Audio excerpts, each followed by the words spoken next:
தளபதி விஜய் புதிய சேனலை ஆரம்பிக்கிறார்.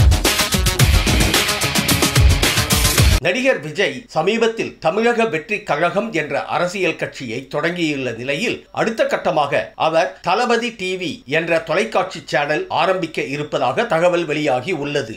இதற்காக ஏற்கனவே விஜயகாந்தின் கேப்டன் டிவி என்ற டிவி சேனலை விஜய் விலைக்கு வாங்க போவதாக தகவல் வெளியாகி உள்ளது. விஜய் தனது பெயரில் ஒரு சேனல் ஆரம்பிக்க முடிவு செய்த நிலையில் ஏற்கனவே விஜய் டிவி என்று இருப்பதால் தான் தற்போது தளபதி டிவி என்ற பெயரில் ஆரம்பிக்க இருப்பதாகவும் இந்த சேனல் திறப்பு விழா குறித்த தகவல் வெகு விரைவில் வெளியாகும் என்றும் கூறப்படுகிறது. புதிதாக ஒரு சேனலை தொடங்குவதில் பல நடைமுறை சிக்கல்கள் இருப்பதால் ஏற்கனவே இயங்கி வரும் கேப்டன் டிவி சேனலை அவர் விலைக்கு வாங்க இருப்பதாக கூறப்படுகிறது.